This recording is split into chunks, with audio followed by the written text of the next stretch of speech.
Hey guys, this is Mark Hutten with AdultAspergersChat.com, and I wanted to talk today about the reasons it's important to get a diagnosis.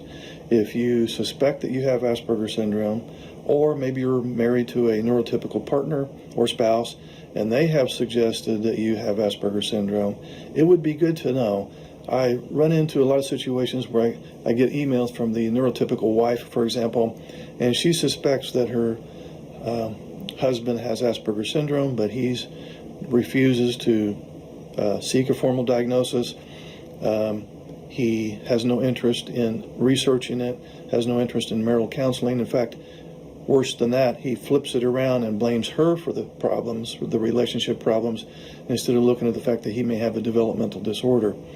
So there's some good reasons why you would want to seek a diagnosis, a formal diagnosis, in the event that you think, or your partner or spouse thinks, that you have Asperger syndrome. So let's look at a few important reasons why you may want to consider that.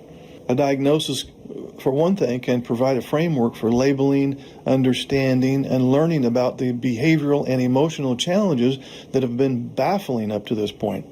A diagnosis is going to help others in your life to understand you and respond differently to your odd behavior.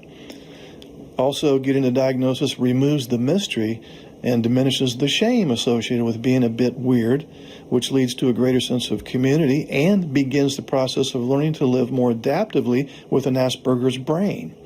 So if you have Asperger's, you're probably a visual thinker in a verbal world.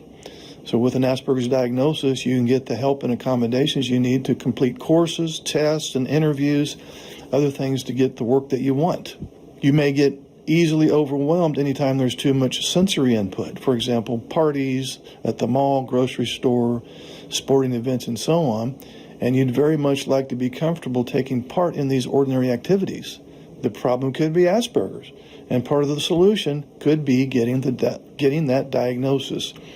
You may have a tough time making or keeping friends, and you don't know why. Or your friends are only interested in you when you're engaged in an activity you share, but you haven't built a personal relationship with anyone yet. The issue could be Asperger's related. Let's say you meet someone special. You're interested in making a move. Now what? Dating is tough for anyone, but if you have Asperger's, it's downright confusing and anxiety-ridden. So you need help?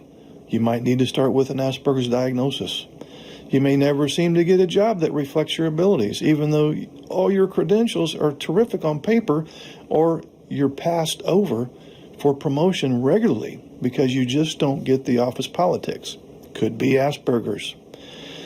You've been called obsessive, but you feel you're just very interested in one incredibly interesting subject or activity.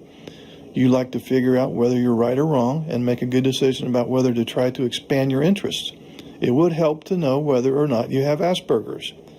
You've been feeling different your entire life. Now you're hoping to find a community of individuals who get who you are, how you think, and even how you feel. A diagnosis of Asperger's will most likely give you the push you need to get in touch with support groups and connect with that community. So, suffice it to say, it's never too late to increase self-awareness in order to capitalize on your strengths and work around areas of challenge.